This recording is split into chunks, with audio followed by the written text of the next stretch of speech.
ఆ, మన 3 రోజుల సదస్సులో ఇదే చివరి రోజు. అయితే ప్రత్యేకంగా డేవిడ్ని వారి కుటుంబ సభ్యులందరినీ డేవిడ్తో సహకరించి ఈ సదస్సును ఏర్పాటు చేసినటువంటి టీం మెంబర్స్ అందరికీ కూడా ప్రత్యేకంగా ప్రభునామంలో కృతజ్ఞతలు తెలియజేస్తూ ఉన్నాము. ఎంతో భారంతో ఎంతో ప్రయాసతో ఈ మీటింగ్స్ని వాళ్ళు ఏర్పాటు చేయడం జరిగింది. అట్లాగే కూడి వచ్చిన మీరందరూ కూడా ఎంతో ఆసక్తిగా మీ వ్యక్తిగత పనులన్నీ కూడా పక్కన పెట్టి సెలవుల్లో మీకున్నటువంటి తీరిక సమయాన్ని ప్రభువు సన్నిధిలో గడపాలన్న ఉద్దేశంతో ఆసక్తిగా మీరు అందరూ కూడా వచ్చారు. దాన్ని బట్టి మిమ్మల్ని కూడా అభినందిస్తూ ఉన్నాము. మేము కూడా మా కుటుంబాలని మా వ్యక్తిగత పనులని పక్కన పెట్టి దూర ప్రయాణం చేసి మీ మధ్యకు వచ్చాం. దానికి దేవుడు మాకు కృపనిచ్చాడు. దేవుణ్ణి స్తుతిస్తూ ఉన్నాం. అయితే ఇవన్నీ ఎందుకు చేస్తున్నాము, ఎందుకు ఇంత కష్టపడి ఈ మీటింగ్లు ఏర్పాటు చేశారు, ఎందుకు మీరు కష్టపడి వచ్చారు, ఎందుకు మేము వచ్చాము అని అంటే, నిజంగా దేవుని వాక్యాన్ని గౌరవించి వచ్చామన్నదే మన మనసులో మనకున్నటువంటి సమాధానం కదండి. ఊరికనే కాలక్షేపం చేసుకోవడానికి రాలేదు. మనం దేవుని యొక్క వాక్యాన్ని పరిశీలించడానికి, మన జీవితాలని దేవుని యొక్క వాక్యపు వెలుగులో పరిశీలించి సరిచేసుకోవడానికి మనం వచ్చాం. కాబట్టి దేవుని వాక్యాన్ని నేర్చుకుని దాన్ని అంగీకరించేవారిగా, దానికి విధేయత చూపించేవారిగా, మన జీవితాలని దేవుని వాక్యానికి తగినట్టుగా మార్చుకునేవారిగా మనల్ని చేయాలని దేవుని కృపపైన మనం ఆధారపడదాం. ఎందుకంటే మనం వినువారమై మాత్రమే ఉండి మనల్ని మనం మోసపుచ్చుకునేవారిగా ఉంటామని వాక్యం హెచ్చరిక చేస్తూ ఉంది. కాబట్టి వాక్య ప్రకారం మనం ప్రవర్తించేవారిగా ఉండాలి అని చెప్తా ఉన్నాడు దేవుడు. వినేవాళ్ళు చాలామంది ఉంటారు, చాలా జ్ఞానాన్ని సంపాదించుకునే వాళ్ళు ఉంటారు, కానీ వాళ్ళు విన్న వాక్యం ప్రకారం నడుచుకునేటటువంటి వారు కాదు. దేవునికి కావాల్సింది విధేయత చూపించేటటువంటి వారు. మనం వింటే మాత్రమే సరిపోదు, విధేయత చూపించాలి, వాక్యాన్ని అంగీకరించాలి. అలా కాకుండా వాక్యం ఎలా ఉన్నా సరే నాకు ఇష్టానుసారంగా నేను ఉంటాను, లేకపోతే నా చుట్టూ ఉన్న సమాజానికి ఇష్టం ఉన్నట్టుగా నేను ఉంటాను అని తీర్మానించినటువంటి వారు దేవుని బిడ్డలు కారు అనేటటువంటి రుజువును కనపరుస్తూ ఉన్నారు వారి జీవితంలో.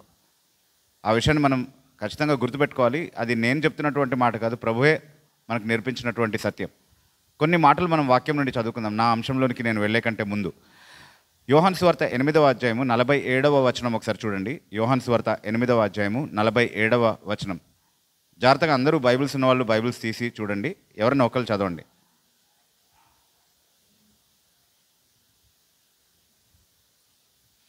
యోహాను సువార్త 8వ అధ్యాయము 47వ వచనం. దేవుని సంబంధి అయిన వాడు దేవుని మాటలు వినును, మీరు దేవుని సంబంధులు కారు గనుకనే మీరు వినరని చెప్పాను. ఇక్కడ యేసుక్రీస్తు ప్రభు యూదులతో మాట్లాడుతున్నాడు. తన మాటలతో విభేదిస్తూ తనని విశ్వసించడానికి నిరాకరించినటువంటి యూదులతో మాట్లాడుతూ ఏమంటున్నాడంటే, దేవుని సంబంధి అయిన వాడు దేవుని మాటలు వినును. మీరు దేవుని సంబంధులు అంటే అక్కడ తనతో నించుని విభేదిస్తున్నటువంటి యూదులతో మాట్లాడుతూ మీరు దేవుని సంబంధులు కారు కాబట్టే మీరు దేవుని వాక్యాన్ని వినట్లేదు అని అంటున్నాడు. అంటే ఒకవేళ ఎవరైనా దేవుని వాక్యాన్ని నిర్లక్ష్యం చేస్తే, లేదా తిరస్కరిస్తే, లేదా దానికి వ్యతిరేకంగా రాజీ పడితే, యేసుక్రీస్తు ప్రభువే స్వయంగా మనకు నేర్పించేటటువంటి నియమం ఏంటి, ఎలా అర్థం చేసుకోవాలి దాన్ని? వాళ్ళు దేవుని సంబంధులు కారు. దేవుని సంబంధులు అయితే ఖచ్చితంగా వాళ్ళు ఏం చేస్తారు?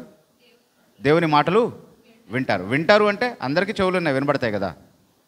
వినుటకు చెవులు గలవాడు వినుగాక అని వాక్యం చెప్తున్నప్పుడు అర్థం ఏంటి? కొంతమందికి చెవులు లేవన్నా వినడానికి.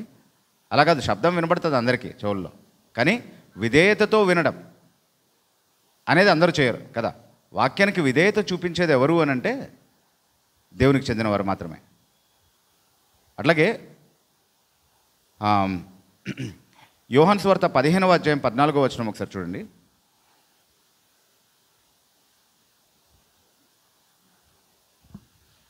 నేను మీకు ఆజ్ఞాపించిన వాటిని చేసిన ఎడల మీరు నా స్నేహితులవుదురు. ఓకే, దాసుడు తన యజమానుడు నేను మీకు ఆజ్ఞాపించిన చేసిన ఎడల మీరు నా స్నేహితులై యుందురు. ఓకే, యేసుక్రీస్తు ప్రభువుకి నిజంగా స్నేహితులు ఎవరు అనంటే ఆయన ఆజ్ఞాపించిన వాటిని చేసేవారు. ఆయన ఆజ్ఞాపించే వాటిని చేసేవారే యేసుక్రీస్తు ప్రభువుకి నిజంగా స్నేహితులు అన్నటువంటి మాట ఆయనే స్వయంగా చెప్తా ఉన్నారు ఇక్కడ. దాన్ని గుర్తుపెట్టుకుందాం మనం ఎప్పుడు కూడా. 14వ అధ్యాయం 15వ వచనం కూడా ఒకసారి చదువుతారా? అట్లాగే యోహాను సువార్త 14వ అధ్యాయం 15వ వచనం.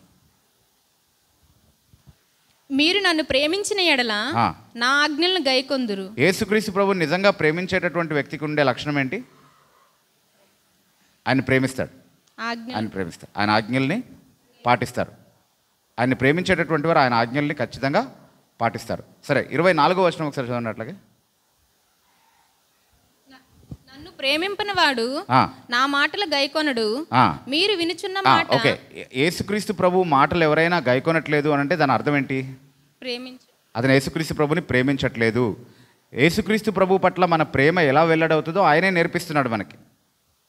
చక్కటి మాటలతో ఆయన్ని ఆరాధిస్తే, మంచి పదాల సమకూర్పుతో మనం ప్రార్థన చేస్తే, చక్కటి స్వరాలతో పాడితే, చక్కటి వాయిద్యాలు వాయిస్తే, ఎంతో శ్రద్ధగా వాక్యం వింటున్నట్టుగా వాక్యం బోధిస్తున్నటువంటి వారి ఎదుట కూర్చుంటే, లేదా ఎంతో నిష్టగా వాక్యాన్ని అదేంటి సిద్ధపడి బోధిస్తే, ఎంతో చురుగ్గా పరిచర్యలో పాల్గొంటే, ఇవన్నీ నన్ను ప్రేమించినట్టు అని చెప్పట్లేదు ఆయన. ఇవన్నీ కూడా ఆయన ప్రేమించడంలో భాగం అయి ఉండొచ్చు. కానీ నిజంగా ఆయన్ని ప్రేమిస్తున్నామా లేదా అని చెప్పడానికి రుజువు ఏంటి అని అంటే ఆయన ఆజ్ఞల పట్ల మనకున్నటువంటి వైఖరి. ఆయన ఆజ్ఞల్ని గైకొనేవారు ఆయన్ని ప్రేమించేవారు, ఆయన్ని ప్రేమించని వారు ఆయన ఆజ్ఞలను గైకొనరు అన్నటువంటి మాటలు మనం గుర్తుపెట్టుకోవాలి. ఇంకొక మాట మనం చదువుకుందాం. మొదటి యోహాను పత్రిక 4వ అధ్యాయము 5-6 వచనాలు ఒకసారి చదువుదాం మనం.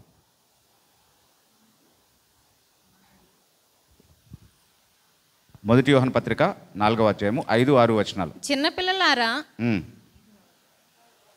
వారు లోక సంబంధులు గనుక లోక సంబంధులైనట్లు మాట్లాడుదురు. లోకము వారి మాట వినును. లోక సంబంధి అయినటువంటి వాడిని ఎట్లా గుర్తుపడతామండి మనం? ఇక్కడ చదువుతున్నాం కదా, వారి మాటల్ని బట్టి, వారి మాటల్ని బట్టి గుర్తుపడతాం. ఎందుకంటే వాళ్ళు ఎట్లా మాట్లాడతారు? లోక సంబంధులుగానే మాట్లాడతారు, లోకపు ఆలోచనలే కలిగి ఉంటారు, వాళ్ళు లోక సంబంధులు. కంటిన్యూ చేయండి. మనము దేవుని సంబంధులము, దేవుని ఎరిగినవాడు మన మాట వినును. దేవుని సంబంధి కానివాడు మన మాట వినడు. ఇందువలన మనము సత్య స్వరూపి అయిన ఆత్మ ఏదో, భ్రమపరచు ఆత్మ ఏదో తెలుసుకొనుచున్నాము. ఒక వ్యక్తిలో ఉన్నది సత్య స్వరూపి అయిన ఆత్మన లేదా భ్రమపరచు ఆత్మన అనేది ఎలా తెలుసుకుంటామంట? దేవుని మాటలు మనం ప్రకటిస్తూ ఉంటే దాని పట్ల అతనికి ఉన్నటువంటి వైఖరిని బట్టి తెలుసుకుంటాం. దేవుని సంబంధి అయినటువంటి వాడు దేవుని మాటలు వింటాడు అని ఇందాక చదువుకున్నాం మనం. ఇక్కడ ఏమంటున్నాడు? దేవుని సంబంధి అయినటువంటి వాడు ఎవరో, సత్యస్వరూపి అయిన ఆత్మ ఎవరిలో ఉందో, భ్రమపరచు ఆత్మ ఎవరిలో ఉందో తెలుసుకోవాలంటే దానికి కూడా ఇదే కొలమానం, వాక్యం పట్ల వాళ్ళు చూపించేటటువంటి వైఖరి. సత్య సంబంధి అయినటువంటి వాడు సత్యానుసరమైనటువంటి వాక్యాన్ని వింటాడు. ఎప్పుడు కూడా దేవుని సంబంధాలకు ఉన్నటువంటి లక్షణం ఏంటి అని అంటే, అసలు వాక్యం ఏ అంశాన్ని గురించి అయినా అసలు ఏం బోధిస్తుందో నేను ముందు తెలుసుకోవాలి. నాకు తెలిసింది లేకపోతే నా చుట్టూ ఉన్న వారికి కావాల్సింది చేయడం కాదు, అసలు ముందు వాక్యం ఏం చెప్తుందో నేర్చుకోవాలి. నాకు తెలిసిందంతా పక్కన పెడదాం. ఫస్ట్ ప్లెయిన్గా అసలు వాక్యం ఏ అంశాన్ని గురించి అయినా ఏం బోధిస్తుంది అన్నటువంటి యథార్థమైన పరిశీలన ఒక వ్యక్తి చేస్తాడు. మధ్యలో ఎవరన్నా మాట్లాడుతున్నారా?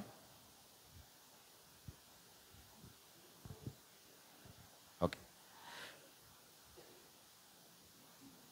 ఎవరు మాట్లాడుకోదండి దయచేసి, ఓకేనా? నాకు కొంచెం చెవులు ఎక్కువ వినబడతాయి స్టేజ్ మీద ఉన్నప్పుడు. ఓకే, సో దేవుని సంబంధులుగా మనం చేయాల్సినటువంటి విషయం ఏంటంటే, ఏ అంశాన్ని గురించి అయినా మన జీవితంలో అవసరమైన ప్రతి అంశాన్ని గురించి వాక్యంలో బోధ ఉంది. కాబట్టి ఏ అంశాన్ని గురించి అయినా అసలు వాక్యం ఏం బోధిస్తుంది అన్నటువంటి విషయాన్ని శ్రద్ధగా నేర్చుకోవాలి. మనకు తెలిసిందే వేదం అనుకోకూడదు. మన చుట్టూ ఉన్నటువంటి వారికి కావాల్సిన విధంగా రాజీపడి జీవించడమే క్రైస్తవ జీవితం అని ఎప్పుడూ అనుకోకూడదు. క్రైస్తవ జీవితం అనేది దేవుడు నిర్వచించిన జీవితమే, అది వాక్యంలోనే బయలుపరచబడింది. కాబట్టి వాక్యానుసారమైనటువంటి జీవితం కలిగి ఉండడానికి శ్రద్ధ కలిగి ఉండాలి మనం. అయితే ఎవరు అలా ఉంటారు అని అంటే, దేవుని సంబంధులైనటువంటి వారు మాత్రమే ఉంటారు. భ్రమపరచు ఆత్మ కలిగినటువంటి వారు దేవుని వాక్యాన్ని లక్ష్య పెట్టరు. యేసుక్రీస్తు ప్రభువును ప్రేమించని వారు ఆయన ఆజ్ఞలకు వారి జీవితంలో ఎలాంటి స్థానాన్ని ఇవ్వరు. ఈ లోక సంబంధులైనటువంటి వారు లోకానుసారమైనటువంటి మాటలే మాట్లాడతారు. దేవుని సంబంధి అయినటువంటి వాడు మాత్రమే దేవుని మాటల్ని గైకొనేవాడిగా ఉంటాడు. ఈ నియమాన్ని ఎప్పుడు గుర్తుపెట్టుకుందాం. అంశం ఏదైనా సరే, ఏ అంశాన్ని గురించి అయినా సరే మనం నేర్చుకుంటున్నప్పుడు ప్రాథమికంగా గుర్తుపెట్టుకోవాల్సినటువంటి నియమం ఇది. ఈ అంశాన్ని గురించి వాక్యం ఏం చెప్తుందో దానికి మించి నేను మాట్లాడను, దానికి మించి నేను ఆలోచించను, దానికి నేను లోబడతాను అంతే. ఎందుకంటే నేను జవాబుదారీ మనుషులకు కాదు, నేను ప్రీతిపరచాల్సింది కూడా మనుషుల్ని కాదు. దేవునికి జవాబుదారీగా ఉండాలి, దేవుణ్ణి సంతోషపెట్టేటటువంటి ఆలోచన కలిగి ఉండాలి. ఇది ప్రతి క్రైస్తవునికి ఉండేటటువంటి మనోవైఖరి. అది మనకుందా లేదా అనేది ఒకసారి ఆలోచించుకుందాం. ఓకే, సో దాన్ని మనసులో ఉంచుకుని ఈరోజు అంశంలోనికి మనం వెళ్దాం. కుటుంబానికి సంబంధించినటువంటి అన్ని అంశాలని వివిధ కోణాల్లో నుండి మనం నేర్చుకుంటా ఉన్నాం ఈ మూడు రోజులుగా. ఈ 3వ రోజు కూడా అదే అంశాన్ని మనం కొనసాగిస్తాము. ఇప్పటివరకు చాలా విషయాలు మనం నేర్చుకున్నాం కదా. వివాహంలో దేవుని చిత్తం గురించి మాట్లాడుకున్నాము, భార్యాభర్తల పాత్ర కుటుంబంలో ఏంటి అన్నటువంటి విషయాల గురించి మాట్లాడుకున్నాము, ఇంకా చాలా అంశాలని గురించి మనము మాట్లాడుకున్నాం. సో ఇవన్నిటిని గురించి అంటే వివాహం గురించి మాత్రమే కాదు, విడాకులను దేవుడు ఎంత తీవ్రమైనటువంటి పాపంగా చూస్తున్నాడు, దానికి వ్యతిరేకంగా మనల్ని మనం ఎలా కాపాడుకోవాలన్నటువంటి విషయాన్ని గురించి కూడా నేను మాట్లాడాను.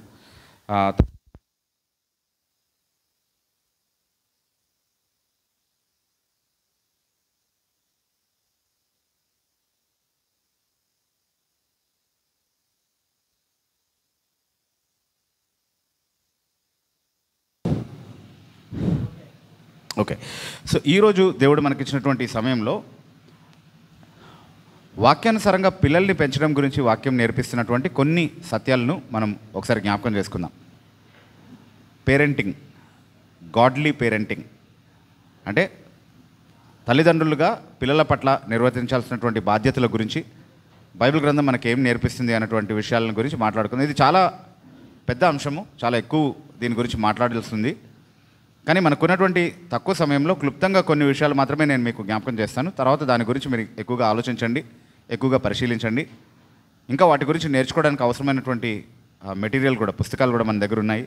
సో అవన్నీ కూడా మీరు వాడుకుని దేవుని వాక్యాన్ని ఇంకా ఎక్కువగా దగ్గరగా నేర్చుకోవాలని, వాక్యానుసారమైనటువంటి తల్లిదండ్రులుగా ఉండాలని ప్రభు నామంలో కోరుతా ఉన్నాము. సో ఈరోజు క్లుప్తంగా దేవుని వాక్యం నుండి ఈ అంశాన్ని గురించి కొన్ని విషయాలు నేను మీతో పంచుకుంటాను. మొట్టమొదటిగా ఒక వచనాన్ని చదువుకుందాం. కీర్తనలు 127, 127వ కీర్తన 3వ వచనం ఒకసారి చదవండి. కుమారులు యెహోవా అనుగ్రహించు స్వాస్యము, గర్భఫలము ఆయన ఇచ్చు బహుమానమే. ఓకే, కుమారులు యెహోవా అనుగ్రహించు స్వాస్థ్యము, గర్భఫలము ఆయన ఇచ్చు బహుమానము. ఇక్కడ కుమారులు అనుంది, కానీ వాస్తవానికి మీరు ఈవెన్ ఇంగ్లీష్లో కింగ్ జేమ్స్ వర్షన్ చూసినా children are a heritage from the lord అని ఉంది. చిల్డ్రన్ అంటే ఎలా అనువదించాలి, దాన్ని ఎలా అనువదిస్తే బాగుంటుంది? కుమారులు అని అనువదించాలా? కాదు, పిల్లలు కదా. పిల్లలు యెహోవా అనుగ్రహించే స్వాస్థ్యం. కుమారులకే ప్రాధాన్యత ఉందని అనుకుంటారు ఈ వచనాన్ని చదివి. అందుకే తెలుగు అనువాదాన్ని మాత్రమే ఆధారం చేసుకుని మాట్లాడితే అట్లాగే ఉంటుంది. కొన్నిసార్లు తెలుగు అనువాద లోపాలు ఉన్నాయి, బైబిల్లో లోపాలు లేవు, కానీ అనువదించిన వాటిల్లో కొన్ని లోపాలు ఉన్నాయి. వాటిని మూల భాషతో సరి చేసుకునే అవకాశం ఉంది. పిల్లలు యెహోవా అనుగ్రహించు స్వాస్థ్యము, గర్భఫలము ఆయన అనుగ్రహించే బహుమానమే అన్నటువంటి విషయాన్ని మనం వాక్యంలో నేర్చుకుంటున్నాం. సో మన పిల్లల్ని మనకు ఎవరిచ్చారు అని అంటే దేవుడే అనుగ్రహించాడు. ఆయన మనకిచ్చినటువంటి బహుమానము చాలా విలువైనటువంటి బహుమానం. అయితే ఈ బహుమానాన్ని మనకు ఆయన ఇవ్వడంతో పాటుగా వాళ్ళ పట్ల మనం కలిగి ఉండాల్సినటువంటి బాధ్యతల్ని కూడా ఆయన వాక్యంలో మనకు నేర్పించాడు. బాధ్యతతో ఒక బహుమానాన్ని దేవుడు మన చేతిలో పెట్టాడు అని అంటే ఆ పిల్లలు కేవలం మన పిల్లలు కాదు, వాటిని మనకు అనుగ్రహించినటువంటి దేవునికి చెందినటువంటి పిల్లలు. వారి పట్ల ఒక గృహ నిర్వాహకపు బాధ్యతతో దేవుడు వారిని మన చేతిలో పెట్టాడు. అంటే కొన్ని బాధ్యతలు ఇచ్చి ఒక వ్యక్తిని మన చేతిలో దేవుడు పెడుతున్నాడు అని అంటే ఆ వ్యక్తి విషయంలో మనం దేవుని ఎదుట ఖచ్చితంగా జవాబుదారులుగా ఉంటాము అన్నటువంటి ఆలోచనని ఖచ్చితంగా వాక్యం మనకు నేర్పిస్తూ ఉంది. సో మన పిల్లల విషయంలో మనం దేవునికి లెక్క అప్పచెప్పుకోవాల్సినటువంటి పరిస్థితిలో ఉన్నాము అనేది ఖచ్చితంగా వాక్యం మనకు నేర్పించేటటువంటి సత్యం. సో ఆ బాధ్యతల్ని మనం ఎలా నిర్వర్తించాలి, ఏం చేయాలి వాళ్ళ విషయంలో అన్నటువంటి విషయాన్ని గురించి మనం ఆలోచిస్తే మొట్టమొదటిగా మనం వాక్యంలో పిల్లల పట్ల మన బాధ్యతల గురించి మనం చదివేటటువంటి ఒక విషయం ఏంటంటే సామెతల గ్రంథంలో ఒక మాట చదువుదాం మనం. సామెతల గ్రంథం 22వ అధ్యాయము 6వ వచనం.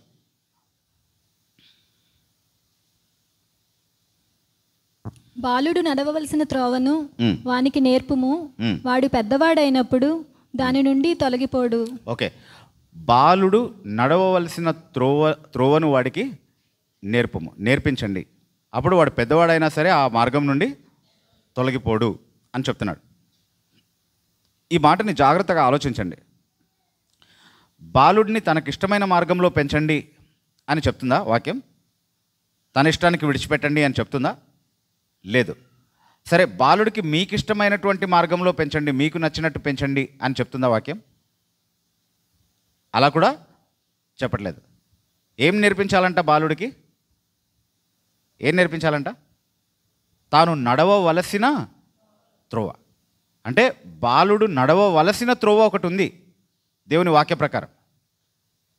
ఆ మార్గంలో మనం నడిపించాల్సినటువంటి అవసరం ఉంది. అది నేర్పిస్తేనే నేర్చుకోవడం వీలవుతుంది, లేకపోతే నేర్చుకోవడం కాదు. ఎందుకు అనంటే ఈ లోకంలో పుట్టిన ప్రతి ఒక్కరు కూడా పాపముల చేతను అపరాధముల చేతను చచ్చిన స్థితిలో పుడుతున్నారు, పాప స్వభావం కలిగి పుడుతున్నారు. కాబట్టి స్వభావానికి విడిచిపెడితే ఏం జరుగుతుంది? వాళ్ళ స్వభావానికి అనుగుణంగా వాళ్ళు అన్నీ ఎన్నుకుంటారు. దేవునికి వ్యతిరేకమైనటువంటి మార్గంలోనే ఎదిగేటటువంటి అవకాశం ఉంటుంది.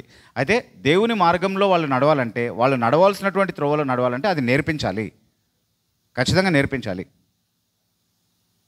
సో అలా దేవుని మార్గంలో నడిపించేటటువంటి ఆ బాధ్యతను, నడవవలసినటువంటి త్రోవ బాలుడికి నేర్పించేటటువంటి బాధ్యతను తల్లిదండ్రులకు దేవుడిచ్చాడు.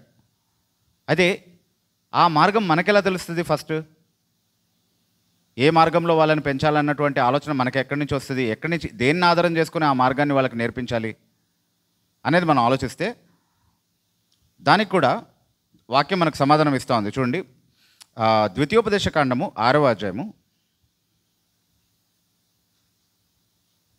ద్వితీయోపదేశ కాండము 6వ అధ్యాయము 6-7 వచనాలు ఒకసారి చదువుదాం మనం. నేడు నేను నీకు ఆజ్ఞాపించు ఈ మాటలు నీ హృదయంలో ఉండవలెను. నీవు నీ కుమారులకు వాటిని అభ్యసింపచేసి నీ ఇంట కూర్చుండునప్పుడును, త్రోవను నడిచినప్పుడును, పండుకొనున్నప్పుడును, లేచినప్పుడును వాటిని గూర్చి మాట్లాడవలెను. సూచనగా వాటిని నీ చేతికి కట్టుకొనవలెను. అవి నీ కన్నుల నడుమ బాసికము వలె ఉండవలెను. నీ ఇంటి ద్వారబంధముల మీదను నీ గౌనల మీదను వాటిని వ్రాయవలెను. ఓకే, ఇక్కడ ఏం చేస్తున్నాడు? నేను నీకు ఆజ్ఞాపించేటటువంటి ఈ మాటలు నీ కుమారులకు బోధించాలి, నేర్పించాలి అని ఫస్ట్ చెప్తున్నాడా? ఫస్ట్ అదే మనం చేయాల్సిన పని. ఫస్ట్ చేయాల్సిన పని ఏంటి? నేను మీకు ఆజ్ఞాపించేటటువంటి ఈ సంగతులన్నీ ముందు నీ హృదయంలో ఉండాలి. తండ్రిగా, తల్లిగా ముందు దేవుని మార్గాన్ని మనం నేర్చుకోవాలి, అది మన హృదయంలో ఉంచుకోవాలి అని దేవుడు చాలా స్పష్టంగా చెప్తా ఉన్నాడు. ఈరోజు చాలామంది తల్లిదండ్రులు వాళ్ళ పిల్లలకి దేవుని మార్గాన్ని నేర్పించాలనే భారం కలిగి ఉన్నారు. వాళ్ళ పిల్లలు తప్పుద్రోవ పడుతున్నారని చెప్పి చాలా బాధ వ్యక్తపరుస్తూ ఉంటారు. వాళ్ళ గురించి భారంగా ప్రార్థన చేయమని అడుగుతూ ఉంటారు. వాళ్ళకి తెలిసిందంతా కూడా వాళ్ళని సరైనటువంటి మార్గంలో నడిపించడానికి ప్రయత్నం చేస్తూ ఉంటారు. కానీ ఎక్కడ పొరపాటు చేస్తున్నారో తెలుసా? పునాదిలోనే పొరపాటు ఉంది. వారి హృదయంలో దేవుని మాట లేకుండా, వారి హృదయంలో దేవుని వాక్యం లేకుండా, వారు హృదయపూర్వకంగా దేవుని వాక్యానికి సమర్పించుకోకుండా కేవలం వారి పిల్లల్ని మాత్రమే దేవుడు నిర్దేశించినటువంటి మార్గంలో పెంచేటటువంటి ప్రయత్నం చేస్తున్నారు. అది ఎప్పుడు జరగని పని. ముందు వాళ్ళు నేర్చుకోవాలి, వాళ్ళకి తెలిసి ఉండాలి దేవుని మార్గం ఏంటో. వాక్యం మనం క్రైస్తవులుగా ఏ మార్గంలో నడవాలని నేర్పిస్తుందో, ఏ సత్యాలని నమ్మాలని బైబిల్ నేర్పిస్తుందో, ఏ సిద్ధాంతాలని మనం అర్థం చేసుకుని దానికి కట్టుబడి ఉండాలని బైబిల్ చెప్తుందో, అలాగే ఏ ఆచార వ్యవహారాలు, ఏ నైతిక ప్రవర్తన మనం కలిగి ఉండాలని బైబిల్ నేర్పిస్తుందో, ఇవన్నీ కూడా క్షుణ్ణంగా మనం తెలుసుకోవాలి. మనల్ని మనం ముందు వాటికి లోబరుచుకోవాలి. అప్పుడు మన కుమారులకు నేర్పించడానికి ఎవరో ప్రత్యేకంగా చెప్పాల్సిన అవసరం లేదు. మనకి ఖచ్చితంగా మనం దాని పట్ల ఆసక్తి కలిగి ఉన్నాం కాబట్టి మన పిల్లలు కూడా అదే నేర్చుకోవాలన్నటువంటి ఆసక్తి మనలో కనబడుతుంది. అలాగే నేర్పిస్తాం. సో ఎప్పుడు ఇంట్లో ఉండేటటువంటి సంభాషణ వాక్యానుసారమైనటువంటి సంభాషణ అయి ఉండాలి. వాక్యానుసారమైనటువంటి ఒక వాతావరణాన్ని ఇంట్లో కలిగి ఉండాలి అని దేవుడు నేర్పిస్తున్నాడు మనకి. దానికి ఏం చేయాలంట? మీరు కూర్చున్నప్పుడు, త్రోవలో నడుస్తున్నప్పుడు, పండుకున్నప్పుడు, లేచినప్పుడు ఎప్పుడు కూడా వీటి గురించి మీ పిల్లలతో మాట్లాడండి. అంటే సమయం తీసుకొని అవకాశం వచ్చినప్పుడల్లా కూడా దేవుని వాక్యాన్ని వాళ్ళతో పంచుకోండి. అంటే అదే పనిగా బైబిల్ చదువుకుందామని చెప్పి ఒక అధ్యాయం తీసి చదవడం కాదు, కానీ వాళ్ళకు అర్థమయ్యేటటువంటి విధంగా అక్కడ ఉన్నటువంటి పరిస్థితిని బట్టి కావచ్చు, లేకపోతే క్రమంగా వాళ్ళకి అన్నీ నేర్పించేటటువంటి ఒక పద్ధతిగా కావచ్చు, దేవుని వాక్యంలో ఉన్నటువంటి విషయాలు వాళ్ళ వయసుకు తగ్గట్టుగా, వాళ్ళకు ఉన్నటువంటి అనుభవానికి తగ్గట్టుగా వాళ్ళకు అర్థమయ్యే విధంగా వాళ్ళకు నేర్పించి వాళ్ళతో దాని గురించి ముచ్చటించేటటువంటి వారిగా మనం ఉండాలి. అది తల్లిదండ్రులకు దేవుడు ఇచ్చినటువంటి బాధ్యత. అంటే బాలుడు నడవాల్సినటువంటి త్రోవ ఎక్కడుంది అంటే అది వాక్యంలో ఉంది. అది నేర్పించాలంటే మనం ఏం చేయాలంటే ఆ వాక్యాన్ని ముందు మనం నేర్చుకోవాలి, ఆ తర్వాత మన పిల్లలకి నేర్పించాలి. ఈరోజు చాలామంది క్రైస్తవ యువత, చాలామంది క్రైస్తవ బిడ్డలు, చిన్నపిల్లలు దేవుని మార్గంలో నడవకుండా ఇష్టానుసారమైనటువంటి మార్గాల్ని ఎంచుకోవడానికి కారణం ఏంటి అని అంటే తల్లిదండ్రులు చేయాల్సినటువంటి బాధ్యతలో వాళ్ళు విఫలం కావడమే. వాళ్ళు చేయాల్సినటువంటి బాధ్యతలు వాళ్ళు చేయలేదు కాబట్టి, వాళ్ళు నేర్పించాల్సినటువంటి విధంగా వాళ్ళు దేవుని మార్గాన్ని పిల్లలకు నేర్పించలేదు కాబట్టే చాలాసార్లు వాళ్ళు విఫలమవుతున్నారు.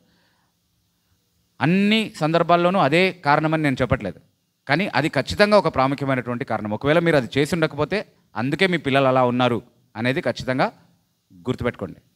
ఎందుకంటే దేవుడు చెప్పినటువంటి మార్గంలో మీరు విధేయత చూపించకుండా అయినా అంతా బాగానే జరుగుతుంది, అయినా అంతా సక్రమంగానే ఉండాలి, పిల్లలు మంచి మార్గంలోనే ఉండాలి అని మీరు కోరుకుంటే కనుక, ఒకవేళ అది జరగకపోతే మీరు నిందించుకోవాల్సింది మిమ్మల్ని మీరు మాత్రమే. ఈరోజు తల్లిదండ్రులు ఏం చేస్తున్నారంటే పిల్లలకు నేర్పించేటటువంటి పని సండే స్కూల్కి అప్పగించేస్తున్నారు. అంటే సండే స్కూల్ ఉండకూడదు, అది మంచిది కాదు అని నేను అనట్లేదు. సండే స్కూల్లో నేర్చుకుంటాము, సంఘంలో నేర్చుకుంటాము, ఇతరుల దగ్గర పిల్లలు నేర్చుకుంటారు, బంధుమిత్రుల దగ్గర పిల్లలు నేర్చుకుంటారు, చాలా మాధ్యమాల ద్వారా పిల్లలు నేర్చుకుంటారు. కానీ ప్రాథమికంగా ఎవరి దగ్గర నేర్చుకోవాలి?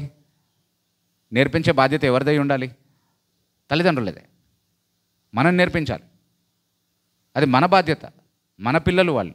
కాబట్టి మనకే ఆ శ్రద్ధ ఉండాలి, మనకే ఆ భారం ఉండాలి వాళ్ళ పట్ల, సరైనటువంటి మార్గంలో నడుస్తున్నారా లేదా అనేది. సో వాక్యాన్ని నేర్పించేటటువంటి వారిగా ఉండాలి, వాక్య క్రమాన్ని నేర్పించేటటువంటి వారిగా ఉండాలి.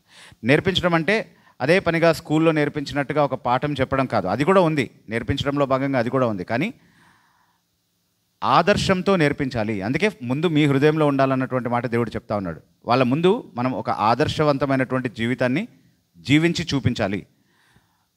నువ్వు ఎంతసేపు వాక్యం నేర్పిస్తున్నావు కానీ వాక్యాన్ని నువ్వే గౌరవించట్లేదు అనుకో, నీ పిల్లలు ఎందుకు గౌరవిస్తారు? అంటే ఇవన్నీ ఊరికనే చెప్పుకోవడానికి మాటలే అనమాట, పెద్దగా పట్టించుకోవాల్సిన అవసరం లేదు, తేలిగ్గా కూడా తీసుకోవచ్చు. మా నాన్న చెప్తున్నాడు, ఇవన్నీ చెప్తున్నా, మా నాన్న ఇలా ఉన్నాడు కదా మరి, కాబట్టి తేలిగ్గా కూడా తీసుకోవచ్చు, దాన్ని అంతా సీరియస్గా తీసుకోవాల్సినటువంటి అవసరం లేదు అనే సందేశాన్ని పిల్లలకు ఇస్తున్నామా మన జీవితం ద్వారా అనేది ఆలోచించుకోవాలి. వాక్యం పట్ల ఎలాంటి గౌరవాన్ని చూపిస్తున్నాం, ప్రార్థన పట్ల ఎలాంటి శ్రద్ధ చూపిస్తున్నాం మన జీవితంలో, సంఘ ఆరాధనకు ఎలాంటి స్థానాన్ని మనం కల్పిస్తున్నాం, దేవుని బిడ్డలతో సహవాసంలో ఉండడానికి ఎలాంటి శ్రద్ధ చూపిస్తున్నాం, లోక సంబంధమైనటువంటి విషయాల నుండి తెగదెంపులు చేసుకోవడంలో ఎంత గంభీరంగా మనం ఉంటున్నాం మన జీవితంలో, మన సాక్ష్యంలో. శ్రద్ధగా మాట్లాడే విషయంలో, మర్యాద ఇచ్చి మాట్లాడే విషయంలో, దేవుని వాక్యం నేర్పిస్తున్నటువంటి మర్యాద క్రమాన్ని పాటించడంలో మన జీవితంలో ఎంత శ్రద్ధ చూపిస్తున్నాం అనేది చూసి నేర్చుకుంటారు పిల్లలు. మన మాటలు విని నేర్చుకోవడం కంటే కూడా మన జీవితాలని చూసి నేర్చుకుంటారు వాళ్ళు. మనం చెప్పే చాలా పాఠాలు కొన్నిసార్లు వాళ్ళ వయసును బట్టి కానీ వాళ్ళ అనుభవాన్ని బట్టి కానీ వాళ్ళకి అర్థం కాకపోవచ్చు, కానీ మన జీవితాలని బాగా చదివేస్తారు వాళ్ళు, మన జీవితాలు చాలా బాగా అర్థమవుతాయి వాళ్ళకి. కాబట్టి నేను అజాగ్రత్తగా బ్రతుకుతాను, ఇష్టం వచ్చినట్టుగా బ్రతుకుతాను, కానీ నా బిడ్డ మాత్రం మంచి మార్గంలో ఎదుగుతాడు అని ఒకవేళ నేను అనుకుంటే కనుక మనల్ని మనమే మోసం చేసుకుంటున్నాం అన్నటువంటి విషయాన్ని గుర్తుపెట్టుకోవాలి. సో బాలుడు నడవలసినటువంటి త్రోవ అతనికి నేర్పించాలి.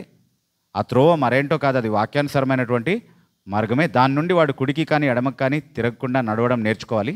అయితే అది నేర్చుకోవాలంటే నేర్పించాల్సినటువంటి తల్లిదండ్రులు ముందు ఆ మార్గాన్ని నేర్చుకోవాలి, వాళ్ళు దాంట్లో నడవాలి. వాళ్ళు పిల్లలకు ముందుగా నడిస్తే పిల్లలు వారిని వెంబడించి నడుస్తారు. అది మొదటి విషయం. రెండో ప్రాముఖ్యమైనటువంటి విషయం ఏంటంటే పిల్లలకు తప్పనిసరిగా క్రమశిక్షణ చేయాలి అని వాక్యం నేర్పిస్తూ ఉంది. తప్పనిసరిగా పిల్లలకు క్రమశిక్షణ చేయాలి. సామెతల గ్రంథం 13వ అధ్యాయము 24వ వచనం ఒకసారి చూడండి. వెదజల్లి అభివృద్ధి పొందేవారు కలరు, తగిన దానికన్నా సామెతలు 13:24. బెత్తము వాడని వాడు తన కుమారునికి విరోధి. మళ్ళీ ఒకసారి చదవమ్మా. బెత్తము వాడని వాడు తన కుమారునికి విరోధి, కుమారుని ప్రేమించువాడు వానిని శిక్షించును. బెత్తము వాడని వాడు తన కుమారునికి విరోధి. తన కుమారుని ప్రేమించేవాడు క్రమశిక్షణ చేస్తాడు తన బిడ్డని. బెత్తం వాడేటప్పుడు మన పిల్లలు ఏమనుకుంటారు? నా తల్లిదండ్రులు నాకు విరోధులు అని అనుకుంటారేమో, అందుకే ఇలా కొడుతున్నారని అనుకుంటారేమో. కానీ వాక్యం ఏం చెప్తుంది? బెత్తం వాడకపోతే మన పిల్లలకు మనం విరోధులం అవుతాం. బెత్తం ఎందుకు వాడాలి? వాళ్ళని సరిచేయడం కోసం, మేలైన మార్గాన్ని వాళ్ళకి నేర్పించడం కోసం, ఎప్పుడు మర్చిపోకుండా ఇదే సరైంది అని గుర్తుపెట్టుకోవడం కోసం బెత్తం వాడాలి. అయితే అది ద్వేషంతో వాడుతున్నామా, ప్రేమతో వాడుతున్నామా అనేది చాలా ప్రాముఖ్యమైనటువంటి ప్రశ్న. నిజంగా తల్లిదండ్రులు వారిని వారి అడగాల్సినటువంటి ప్రశ్న. బెత్తం వాడాలని మనం నేర్పించాల్సిన అవసరం లేదు. స్వభావ సిద్ధంగానే బెత్తం వాడడానికి సిద్ధంగా ఉంటాం మన పిల్లలకు వ్యతిరేకంగా చాలాసార్లు. వాడు ఏదైనా చిన్న తప్పు చేస్తే చాలు కొట్టడానికి సిద్ధం. అదేంటంటే బెత్తం వాడకపోతే పిల్లలకు విరోధం బైబిల్ చెప్తుంది కదా అని అది వచనం కూడా తగిలించుకోవాలి. మళ్ళీ దేవుడు బెత్తం వాడడానికి త్వరపడట్లేదు మన విషయంలో అనేటటువంటి ఒక విషయాన్ని మనం ఎప్పుడు జ్ఞాపకం ఉంచుకుందాం. దేవుడు మన తండ్రి కదా, ఆయన మనతో వ్యవహరించేటటువంటి విధానం మనకు ఆదర్శం కదా. చాలాసార్లు మన దోషాలకు మన పాపాలకు తగినట్టుగా ఆయన మనతో వ్యవహరించట్లేదు, ప్రేమ చూపిస్తున్నాడు. ఆయన మన మీద బెత్తం వాడినప్పుడు కూడా ఇది ఆయన ప్రేమను బట్టే చేస్తున్నాడు అన్నటువంటి నిర్ధారణ కూడా మన జీవితంలో ఆయన కలగజేస్తాడు. మనం కూడా అలాగే ఉండాలి, మన పిల్లల్ని ప్రేమించే వారిగా ఉండాలి. మనం బెత్తం వాడినప్పుడు కూడా మన పిల్లలకు అర్థం కావాల్సిన విషయం ఏంటంటే నా మేలు కోసమే ఇది చేశారు అని వెంటనే కాకపోయినా తర్వాత అయినా వాళ్ళు అర్థమయ్యే విధంగా మన ప్రవర్తన వారి పట్ల ఉండాలి. ఎప్పుడు వారి పట్ల ప్రేమను మనము వెల్లడి చేస్తూ ఉంటే, ఎప్పుడు కూడా ఆ నమ్మకాన్ని వాళ్ళకి కుదురుస్తూ ఉంటే, ఎప్పుడు కూడా ఒక స్నేహితుడిలాగా తల్లిదండ్రులు, ఎప్పుడులా ఒక స్నేహితుడిలాగా తండ్రి, ఒక స్నేహితురాలాగా తల్లి తన బిడ్డతో వ్యవహరిస్తూ ఉంటే ఆ ప్రేమను వాళ్ళు నిజంగా అనుభవించగలుగుతారు. కాబట్టి నా మేలు కోసమే చెప్తున్నారు, చెప్తే నేను అర్థం చేసుకోలేదు కాబట్టి నా పొరపాటు వల్లే నన్ను కొట్టారు అన్నటువంటి పరిస్థితిలో ఆ బిడ్డలు ఉండాలి. అలాంటి పరిస్థితిలో బెత్తం వాడాలి. అలా కాకుండా నాకున్న కోపాన్ని, నాకున్నటువంటి ఫ్రస్ట్రేషన్ అంతా తీర్చుకోవడానికి ఆ బిడ్డ పైన బెత్తం వాడటం అనేది చాలా అన్యాయమైనటువంటి విషయం. అంటే ఇంకెవరినో కొడితే ఊరుకోరు కదా, పిల్లలైతే తిరిగి కొట్టరు కదా, భయం కదా వాళ్ళకి. కాబట్టి పిల్లల మీద మన కోపం అంతా తీసేయచ్చు అనమాట. ఎవరి మీద ఉన్న కోపం పిల్లల మీద తీసే తల్లిదండ్రులు చాలామంది ఉన్నారు. మీరు చేసే పొరపాటు ఏంటో తెలుసా? మీ పిల్లలకి కోపం రేపుతున్నారు, దేవుని మార్గం నేర్పించట్లేదు వాళ్ళకి. వాక్యం ఏం చెప్తుంది చూద్దాం ఒకసారి. ఎఫెసీ పత్రిక 6వ అధ్యాయము 4వ వచనం. ఎఫెసీ పత్రిక 6వ అధ్యాయము 4వ వచనం ఒకసారి. తండ్రులారా మీ పిల్లలకు కోపము రేపక ప్రభు యొక్క శిక్షలోను బోధలోను వారిని పెంచుడి. ఓకే, ఏం చేయకూడదు అంటున్నాడు ఇక్కడ? మీ పిల్లలకు కోపము రేపక అంటే వాళ్ళని మనం శిక్షించడంలో, దండించడంలో, క్రమశిక్షణ చేయడంలో వాళ్ళ కోపం రేపడం అనేటటువంటి పొరపాటు ఎప్పుడు చేయొద్దు. మనం దేనికోసమైతే అది చేయాలని వాక్యం నేర్పిస్తుందో, వాళ్ళని శిక్షించాలని వాక్యం నేర్పిస్తుందో ఆ విషయానికి వ్యతిరేకంగా వాళ్ళని కఠినపరిచిన వాళ్ళం అవుతాం ఒకవేళ వాళ్ళ కోపం మనం రేపితే. చాలాసార్లు తల్లిదండ్రులు ఎఫెసీ 6:1 కంటతా నేర్చుకుని వాళ్ళ పిల్లలకు నేర్పిస్తూ ఉంటారు. ఏంటది? పిల్లలారా ప్రభువునందు మీ తల్లిదండ్రులకు విధేయులై ఉండుడి. పిల్లలారా ప్రభువునందు మీ తల్లిదండ్రులకు ఆ ప్రభువునందు కూడా మింగేస్తూ ఉంటారు. మాకు విధేయత చూపిస్తే చాలు, అది ప్రభునందు అయితే ఏంటి, కాకపోతే ఏంటి, మేము చెప్పినట్టు వినాలంతే అనేది నేర్పిస్తారు పిల్లలకి. కానీ వాళ్ళు నేర్చుకోవాల్సిన పాఠం 4వ వచనంలో ఉంది, అది నేర్చుకోరు. తండ్రులారా మీ పిల్లలకు కోపం రేపవద్దు అని దేవుడు చెప్తున్నాడు. కోపం రేపడం వారిని శిక్షించడంలో ఉన్న మీ ఉద్దేశం అయి ఉండకూడదు. అలాంటి పొరపాటుకు తావు ఇవ్వకుండా మీరు జాగ్రత్త పడాల్సింది మీ బాధ్యత. చాలాసార్లు అమితంగా పిల్లల్ని శిక్షించడం కారణంగా, ఒక సమతుల్యత పాటించడం రాని కారణంగా పిల్లలు తిరుగుబాటుదారులుగా తయారవడం అనేది చాలాసార్లు జరుగుతూ ఉంటుంది. మానసిక ఒత్తిడికి పిల్లలు గురి చేయబడతారు. వాళ్ళని అర్థం చేసుకునే వాళ్ళే ఉండరు. బయట వాళ్ళకి చెప్తే ఏమంటారు, తల్లిదండ్రులే కదా మీ మేలు కోసమే కొట్టారులే అని అనుకుంటారు. అనుభవించే వాళ్ళకి తెలుస్తుంది అసలు ఏం జరుగుతుంది ఇంట్లో అనేది. ఎవరికి చెప్పుకోలేరు. మానసిక ఒత్తిడి చాలాసార్లు మానసిక రోగులుగా ఈరోజు ఉన్నటువంటి తరం తయారవడానికి తల్లిదండ్రులు వాళ్ళతో వ్యవహరించినటువంటి తీరే కారణం అనేది గుర్తుపెట్టుకోవాలి. వాళ్ళని కోపం రేపితే ఆ కోపం వాళ్ళు ఎక్కడ చూపించుకోలేరు, ఎవరితో పంచుకోలేరు, అది మనసులో అలాగే ఉండిపోతుంది. అదొక పెద్ద ఫ్రస్ట్రేషన్ లాగా, ఎప్పుడు తీరినటువంటి ఒక డిసప్పాయింట్మెంట్ లాగా, అసలు ఎందుకు ఈ జీవితం అనేటటువంటి ఆలోచన వచ్చే విధంగా అవుతుంది. అది మనకు అర్థం కాకపోవచ్చు. మనం తల్లిదండ్రులుగా మంచి విషయమే చేసాం అని బహుశా మనం అనుకుంటుండొచ్చేమో. కానీ వాళ్ళపైన మనం చూపించేటటువంటి విషయం అంటే నిజంగా వాళ్ళ పట్ల మన ప్రేమ వెల్లడవుతుందా లేదా, కొట్టామన్నది మాత్రమే వాళ్ళు చూడగలుగుతున్నారా, లేదా ప్రేమతో ఇది చేసామన్నటువంటి విషయాన్ని వాళ్ళు అర్థం చేసుకోగలుగుతున్నారా అన్నటువంటి విషయంలో మన శ్రద్ధ చూపించాలి.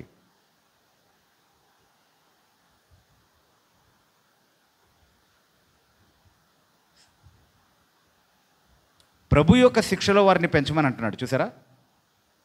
మీ సొంత ఆలోచన ప్రకారం మీరు చెప్పిన మాటలు వినడం కోసం వాళ్ళని కొట్టి నేర్పించడం అని చెప్పట్లేదు. ప్రభు యొక్క శిక్షలో వారిని, ప్రభు యొక్క బోధలో వారిని పెంచమని అంటున్నాడు. అదేనా, దానికోసమైనా మీరు మీ పిల్లల్ని శిక్షించింది? లేకపోతే మీ మాట వినలేదనో, మీకు కావాల్సిన విధంగా వాళ్ళు ఏదో చేయలేదనో దాని మీద కోపంతో కొట్టారా? వాళ్ళని దండిస్తున్నప్పుడు, వాళ్ళని శిక్షిస్తున్నప్పుడు ప్రభు యొక్క మార్గంలో వాళ్ళు నడవాలన్నటువంటి ఉద్దేశంతో చేస్తే అది మేలుకే దారితీస్తుంది. అలా కాకుండా స్వార్థంతో చేస్తే కనుక, చాలాసార్లు స్వార్థంతోనే చేస్తారు. అది వాక్యం కూడా చెప్తుంది. ఎక్కడ చెప్తుంది అది ఒకసారి చూద్దాం. హెబ్రీ పత్రిక 12వ అధ్యాయం 10వ వచనం ఒకసారి చదవండి. రెఫరెన్స్ వచనం నంబర్ నేను ఎగ్జాక్ట్గా నోట్ చేసుకోలేదు, ఒకసారి చూద్దాం. 10వ వచనం 12వ అధ్యాయంలోనే ఉంది. వారు కొన్ని దినముల మట్టుకు తమకిష్టము వచ్చినట్టు మనల్ని శిక్షించిరి గాని మనము తన పరిశుద్ధతలో పాలు పొందవలనని మన మేలు కొరకే ఆయన శిక్షించుచున్నాడు. ఓకే, దేవుని క్రమశిక్షణకు ఈ లోకానుసారమైనటువంటి తల్లిదండ్రుల క్రమశిక్షణకు మధ్యలో ఉన్నటువంటి తారతమ్యాన్ని దేవుడు ఇక్కడ చూపిస్తున్నాడు. వారెందుకు కొంతకాలం మట్టుకు మనల్ని శిక్షించారంట చెప్తున్నాడు అక్కడే. చూడండి 10వ వచనంలో ఎందుకు శిక్షించారు వాళ్ళు, ఎలా శిక్షించారని చెప్తున్నారు. వారికి ఇష్టం వచ్చినట్టు మనల్ని శిక్షించారు. కానీ దేవుడైతే ఎందుకు శిక్షిస్తున్నాడంట? మనం పరిశుద్ధతలో పాలివారవ్వాలన్నటువంటి ఉద్దేశంతో దేవుడు తన క్రమశిక్షణ బెత్తాన్ని తన పిల్లల విషయంలో వాడుతున్నాడు అని చెప్తున్నాడు. సో ఎవరు మనకు ఆదర్శంగా ఉండాలి? తల్లిదండ్రులుగా దేవుడే ఆదర్శంగా ఉండాలి. దేవుడు ఆయన పిల్లలు పరిశుద్ధతలో పాలిభాగస్తులు అవ్వాలన్నటువంటి ఉద్దేశంతో ఒకవేళ శిక్షిస్తున్నది వాస్తవం అయితే కనుక, దండిస్తున్నది వాస్తవం అయితే కనుక, క్రమశిక్షణ చేస్తున్నది నిజమైతే కనుక, తల్లిదండ్రులుగా మనం కూడా బెత్తం వాడేటప్పుడు దేవుని బిడ్డలమై ఉంటే మన పిల్లలను కూడా దేవుడు మనతో వ్యవహరించేటటువంటి అదే నియమంతో చేయాలి. మన ఇష్ట ప్రకారం కాదు, ఆయన బోధలో, ఆయన శిక్షలో వాళ్ళు ఎదగాలన్నటువంటి ఉద్దేశంతో వాళ్ళని సరిచేయాలి. ఈ బ్యాలెన్స్ ఎక్కడైతే మిస్ అవుతుందో, ఈ సమతుల్యత ఎక్కడైతే నష్టపోతున్నారో అక్కడ కుటుంబాల్లో సమస్య ఉంది. చాలాసార్లు పిల్లలు చెడిపోవడానికి, దేవుని మార్గంలో ఉండకుండా ఉండడానికి తల్లిదండ్రులు బాధ్యత తీసుకోవాల్సినటువంటి పరిస్థితిలో ఉన్నారు. ఈ విషయాన్ని గుర్తుపెట్టుకుందామా? సరే, సో దేవుని యొక్క శిక్షలో, దేవుని యొక్క బోధలో పెంచాలి అని అన్నప్పుడు మన ఉద్దేశం ఏమై ఉండాలి అని అంటే చాలాసార్లు ఈ విషయాన్ని మనం గుర్తుపెట్టుకుందాం. మన పిల్లలని మనం పెంచేటప్పుడు అన్నీ వాళ్ళకి ఇవ్వాలని చూస్తాం. వాళ్ళు మంచి చదువులు చదవాలి, మంచి ఉద్యోగాలు రావాలి, చక్కగా వ్యాపారాలు చేసుకోవాలి, మంచిగా డబ్బులు సంపాదించాలి, చక్కటి పెళ్లి చేసుకొని పిల్లల్ని కని మనల్ని సంతోషపెట్టాలి, మంచి జీవితాన్ని సెటిల్ అయిపోయి వాళ్ళు సంతోషంగా ఉండడం మనం చూడాలని ఇష్టపడతాం మనం కదండి. అవన్నిట్లో శ్రద్ధ చూపిస్తాం మనం. కానీ చాలాసార్లు క్రైస్తవ తల్లిదండ్రులు చేసేటటువంటి పొరపాటు ఏంటి అని అంటే దేవుని మార్గాన్ని వాళ్ళ పిల్లలకు నేర్పించడం విషయంలో శ్రద్ధ చూపించరు. అన్నీ చేసుకున్న తర్వాత టైం ఉంటే అప్పుడు చర్చ్కి వెళ్దాం, అన్నీ చేసుకున్న తర్వాత టైం ఉంటే అప్పుడు వాక్యం చదువుదాం, అన్నీ చేసుకున్న తర్వాత టైం ఉంటే అప్పుడు ప్రార్థన చేద్దాం అన్నటువంటి లైఫ్ స్టైల్, అలాంటి జీవిత శైలిని వాళ్ళు కూడా కలిగి ఉన్నారు. కాబట్టి పిల్లలు అదే వాళ్ళ దగ్గర నేర్చుకున్నారు. ఎన్నో లక్షలు ఖర్చు పెట్టి చదివించడానికి ఏమాత్రం వెనక్కిపోయినటువంటి తల్లిదండ్రులు ఉచితంగా వచ్చేటటువంటి దేవుని రక్షణ గురించినటువంటి జ్ఞానాన్ని వారి పిల్లలకు ఇవ్వడానికి ఎంత మాత్రమూ శ్రద్ధ చూపించరు అన్నది చాలా విచారకరమైనటువంటి వాస్తవం. కానీ ఒక విషయాన్ని ఆలోచించండి, ఒక విషయాన్ని గుర్తుపెట్టుకోండి. మీరు కొంతకాలం మట్టుకు మీ పిల్లలతో ఉంటారు, ఆ తర్వాత మీరు చనిపోతారు. చాలామంది విషయాల్లో, కొంతమంది జీవితాల్లో మనం చూసేది ఏంటంటే తల్లిదండ్రుల కంటే ముందే పిల్లలు చనిపోయి నిత్యత్వంలోనికి వెళ్ళిపోయేటటువంటి బాధాకరమైనటువంటి పరిస్థితులు కూడా మనం చూస్తాం. అలా ఎవరికి జరగకూడదని ఆశిద్దాం, కానీ అలా జరుగుతుంది దేవుని ప్రణాళికలో చాలాసార్లు కదా. కానీ మనం గుర్తుపెట్టుకోవాల్సింది ఏంటి అంటే మన పిల్లలు చనిపోయిన తర్వాత నిత్యత్వంలో వాళ్ళు ఎక్కడుంటారు? ఈరోజు వాళ్ళకి చిన్న అనారోగ్యం వస్తేనే మనం సహించలేం కదా. ఈరోజు వాళ్ళ చిన్న విషయంలో బాధపడుతూ ఉంటే, ఏదైనా చిన్న నొప్పి కలిగితే మనకు వాళ్ళకంటే ఎక్కువ వేదన కలుగుతుంది కదా. నిత్యత్వంలో, నిత్య నరకంలో దేవుడు లేనటువంటి ఒక స్థితిలో వాళ్ళు ఎప్పుడు కాలుతూ ఉంటారు, ఎప్పుడు అగ్ని ఆరని పురుగు చావనటువంటి ఆ యాతన అనుభవించేటటువంటి స్థలానికి వాళ్ళు వెళ్ళేటటువంటి స్థితిలో వాళ్ళు ఉన్నారు అన్నటువంటి విషయం ఒకవేళ మీకు నిజంగా భారం కలిగించకపోతే మీ పిల్లల పట్ల మీరు ఎలాంటి ప్రేమ కలిగి లేరు అన్నటువంటి విషయాన్ని జ్ఞాపకం ఉంచుకుందాం.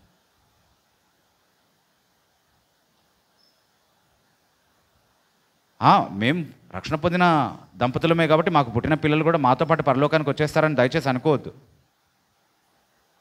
అలా ఎవరు రారు. ఈ లోకంలో పుట్టిన ప్రతి ఒక్కరు కూడా పాపంలో చేతను, అపరాధంలో చేతను చచ్చిన స్థితిలో వస్తున్నారు ఈ లోకంలోనికి. వాళ్ళకి రక్షణ అవసరం. యేసుక్రీస్తు ప్రభుని సొంత రక్షకుడిగా కలిగి ఉండడం వారికి అవసరం. కాబట్టి దానికి తగినటువంటి బోధ వాళ్ళకి ఇవ్వకపోతే, ఆ మార్గంలో వాళ్ళు నడుస్తున్నారో లేదో మనం శ్రద్ధ వహించి చూసుకోకపోతే, అలా వారిని పెంచకపోతే మన పిల్లల రక్తాపరాధం మన మీదే ఉంటుంది అన్నటువంటి విషయాన్ని, అంటే వాళ్ళు నాశనం అయిపోవడానికి మనమే కారణం అవుతాం. ఈ లోకంలో అంతా బాగానే ఉండొచ్చు, అంతా సాఫీగానే జరగచ్చు, కానీ తాత్కాలికంగానే ఉండి ముగిసిపోయేటటువంటి ఈ జీవితం తర్వాత నిత్యత్వంలో వాళ్ళు జీవించేటటువంటి జీవితం దేవునితో ఉంటారా, దేవుడు లేకుండా ఉంటారా అన్నది మన తల్లిదండ్రులుగా చేసేటటువంటి బాధ్యత పైన ఎంతో ఆధారపడి ఉంది అన్నటువంటి విషయాన్ని మనం మర్చిపోవద్దు. దానికి ఎంత బాగా మనల్ని మనం సమర్పించుకున్నాం అనేది చాలా ప్రాముఖ్యమైనటువంటి ప్రశ్న. ఆలోచించండి దాని గురించి, చాలా గంభీరమైనటువంటి విషయం. దేవుని బిడ్డలు కానటువంటి వాళ్ళకి ఈ విషయంలో ఎలాంటి శ్రద్ధ ఉండదు. మనం బైబిల్లో ఒక వ్యక్తి గురించి చదువుతున్నాం, ఏలీ. తల్లిదండ్రుల గురించి మాట్లాడుతున్నప్పుడు, బాధ్యతల గురించి మాట్లాడుతున్నప్పుడు ఏలీ గురించి మాట్లాడకుండా ఉండలేం కదా మనం. ఏలీ ఏం చేశాడు? ఏలీ ఏం చేశాడో తెలుసా? చూద్దాం ఒకసారి. మొదటి సమూయేలు గ్రంథము 2వ అధ్యాయము 29వ వచనం ఒకసారి చదవండి. నా నివాస స్థలమునకు నేను నిర్ణయించిన బలి నైవేద్యములను మీరేలా తృణీకరించుచున్నారు? మిమ్మల్ని క్రొవ్వబెట్టుటకు కొనుటకై నా జనులకు ఇశ్రాయేలీలు చేయి నైవేద్యములలో శ్రేష్ఠ భాగములను పట్టుకొనుచు నాకంటే నీ కుమారులను నీవు గొప్ప చేయుచున్నావు. నాకంటే నీ కుమారులను గొప్ప చేయుచున్నావు, నాకంటే నీ కుమారులను గొప్ప చేయుచున్నావు అన్నది ఏలీ పైన దేవుడు మోపేటటువంటి అభియోగం. ఏం చేస్తున్నాడు ఏలీ? దేవుని కంటే ఎక్కువగా తన కుమారులను హెచ్చిస్తున్నాడు, ఎక్కువ చేస్తున్నాడు.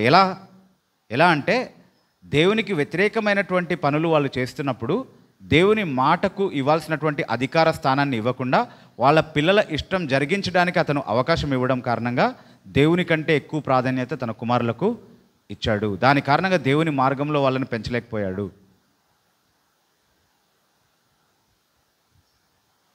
దానికి పర్యవసనం ఏంటి? దాని కారణంగా ఏం జరిగింది అంటే చూడండి, 3వ అధ్యాయంలో, మొదటి సమూయేలు గ్రంథం 3వ అధ్యాయము 13, 14 వచనాలు ఒకసారి చదువుదాం మనం. తన కుమారులు తమ్మును తాము శాపగ్రస్తులుగా చేసుకొనుచున్నారని తానెరిగియు వారిని అడ్డగించలేదు గనుక అతని ఇంటికి నిత్యమైన శిక్ష విధింతునని నేను అతనికి తెలియజేయుచున్నాను. కాబట్టి ఏలీ ఇంటి వారి దోషమునకు బలి చేతనైనను నైవేద్యము చేతనైనను ఎన్నటికి ప్రాయశ్చిత్తము కలగజేయబడదని నేను ప్రమాణపూర్వకముగా ఆజ్ఞాపించితిని. ఏం చేస్తున్నాడు ఏలీ? తన పిల్లలు తమను తాము శాపగ్రస్తులుగా చేసుకుంటున్నారని తెలిసి కూడా వారిని అడ్డగించలేదు. తల్లిదండ్రులుగా మన బాధ్యత ఏంటి అంటే, మన పిల్లలు శాపగ్రస్తమైనటువంటి ఏదైనా మార్గంలోనికి తొలగిపోతున్నారని తెలిసినప్పుడు వారిని అడ్డగించాల్సిన బాధ్యత మనకుంది. ప్రేమతో అడ్డగించాలి, దండించి అడ్డగించాలి, నచ్చజెప్పి అడ్డగించాలి, బెత్తం వాడి అడ్డగించాలి. ఎలా అయినా సరే మన బాధ్యతగా వారిని అడ్డగించేటటువంటి ఆ పని ఖచ్చితంగా చేయాలి. ప్రేమగా చెప్పాల్సిన దగ్గర కోపం రేపి చెప్పడం కారణంగా కొన్నిసార్లు మనమే వారు సత్య మార్గంలోనికి రాకుండా అడ్డంకులు అవుతున్నాం. కొన్నిసార్లు అమిత ప్రేమ చూపించి బెత్తం వాడాల్సిన చోట వాడని కారణంగా వాళ్ళు మార్గం తప్పిపోవడానికి ఇష్టపడుతున్నాం. ఏదేమైనా సరే దేవుని కంటే ఎక్కువగా వారిని హెచ్చించడం అన్నది ఎప్పుడు జరుగుతుంది అని అంటే, వారి ఇష్టాలకు స్థలం ఇచ్చి దేవుని అధికారానికి స్థానం ఇవ్వకుండా మనం చేసినప్పుడు నిజంగా అది శాపగ్రస్తమైనటువంటి క్రియ. అందుకే ఏలీ ఇంటి వారి దోషము ఎప్పుడూ పరిహరింపబడదు. దానికి వ్యతిరేకంగా ఏ బలి కానీ, దాన్ని పరిహరించేటటువంటి ఏ బలి కానీ నైవేద్యాన్ని కానీ నేను అంగీకరించను అని చెప్తున్నాడు దేవుడు.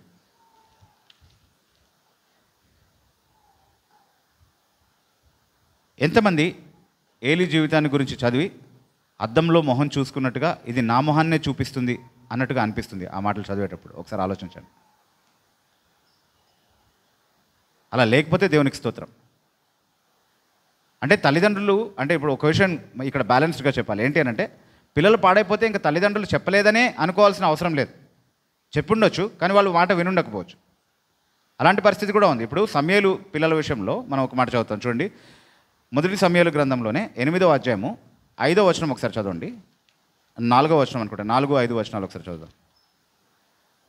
ఇశ్రాయేలీల పెద్దలందరూ కూడి రామాలో సమూయేలు నొద్దకు వచ్చి, చెత్తగించుము, నీవు వృద్ధుడవు, నీ కుమారులు నీ ప్రవర్తన వంటి ప్రవర్తన గలవారు కారు గనుక, నీ కుమారులు నీ ప్రవర్తన వంటి ప్రవర్తన కలిగిన వారు కారు అంటున్నారు. సమూయేలు ఏమన్నా అబ్బాయి మీరు పొరపడుతున్నారు, నా పిల్లలు కరెక్ట్గా నాలాగే ఉంటారు, ఇంకా నాకంటే బెటర్గా చేస్తారని ఏమని అంటున్నాడు ఇక్కడ? అనట్లేదు. అంటే వాళ్ళు చెప్పేటటువంటి అభియోగంలో వాస్తవం లేకపోలేదు. కానీ దేవుడు సమూయేలు పక్షం తీసుకుంటున్నాడు ఇక్కడ, ఇశ్రాయేలీయుల పక్షం తీసుకోవట్లేదు. వాళ్ళు తిరస్కరించింది నిన్ను కాదు, నన్ను తిరస్కరిస్తున్నారని నువ్వు అర్థం చేసుకో అని చెప్తున్నాడు. ఎందుకంటే సమూయేలు తాను చేయాల్సినటువంటి బాధ్యతను ఖచ్చితంగా నెరవేర్చాడు కాబట్టి. పక్షపాతం లేనటువంటి దేవుడు, నీతి నియమాలని సరిగ్గానే అమలు చేసేటటువంటి దేవుడు ఏలీ విషయంలో తన కుమారులను సరిచేయనందుకు అంత పెద్ద శిక్ష విధించి అదే పొరపాటు సమూయేలు చేస్తే పర్వాలేదులే అన్నట్టుగా ఉండడు కదా. కాబట్టి సమూయేలు తన పిల్లల్ని సరిచేసినప్పటికీ, వారు శాపగ్రస్తమైనటువంటి మార్గంలోనికి పోతున్నప్పుడు వారిని అడ్డగించినప్పటికీ వారు మాట వినలేదు. కాబట్టి అందులో సమూయేలు తప్పేమీ లేదు. నా పిల్లల విషయంలో నేను నిర్దోషిని దేవుని ఎదుట. నేను చేయగలిగిందంతా చేశాను, వారికి చెప్పాల్సిందంతా కూడా నేను చెప్పాను. వాళ్ళు తప్పుడు మార్గంలోనికి తొలగిపోతున్నప్పుడు నాకు వీలైనంత విధంగా నేను శక్తి వంచన లేకుండా అడ్డగించాను, అయినా వాళ్ళు చెడిపోయారు అని అంటే అది నా బాధ్యత కాదు. కానీ ఆ ప్రయత్నం ఏమీ చేయకుండా, పాపం నా పిల్లలు బాధపడతారు కాబట్టి వాళ్ళని గద్దించకూడదు, దేవుని మాట ఏముందిలే, ఇవాళ కాకపోతే రేపు వింటారులే, వినకపోయినా పర్వాలేదులే అనే నిర్లక్ష్య వైఖరి ఉంది అని అంటే మనకే బహుశా దేవుని పట్ల, దేవుని అధికారం పట్ల అలాంటి ఆలోచన ఉంది కాబట్టి మన పిల్లల విషయంలో కూడా శ్రద్ధ తీసుకోవట్లేదు. దాన్ని దేవుడు చాలా తీవ్రంగా పరిగణిస్తాడు అన్నటువంటి విషయాన్ని గుర్తుపెట్టుకున్నాను.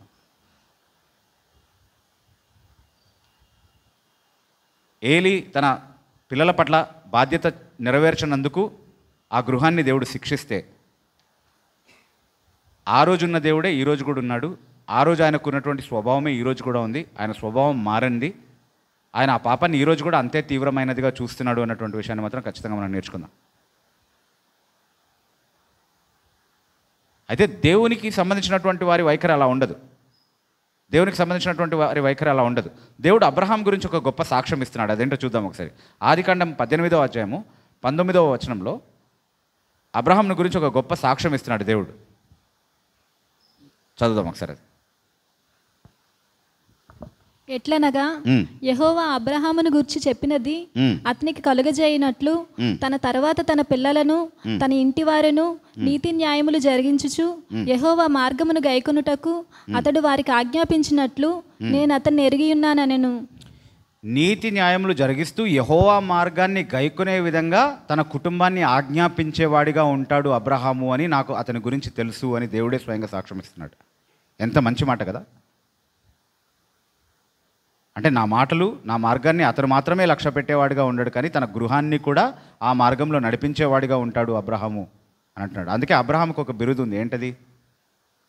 దేవుని స్నేహితుడు, అ ఫ్రెండ్ ఆఫ్ గాడ్. అంతేకాదు, అబ్రహాంకి ఇంకొక బిరుదు కూడా ఉంది. ఏంటది? విశ్వాసులకు తండ్రి. విశ్వాసులకు తండ్రి అయినటువంటి ఈ అబ్రహాము విశ్వాసులమైనటువంటి మనకు ఈ విషయంలో ఆదర్శంగా ఉన్నాడు. దేవుడే స్వయంగా అబ్రహాంను గురించి పలికినటువంటి గొప్ప సాక్ష్యం ఇది. యోబుకు తన పిల్లల విషయంలో ఎంత భారం ఉండిందో చూడండి.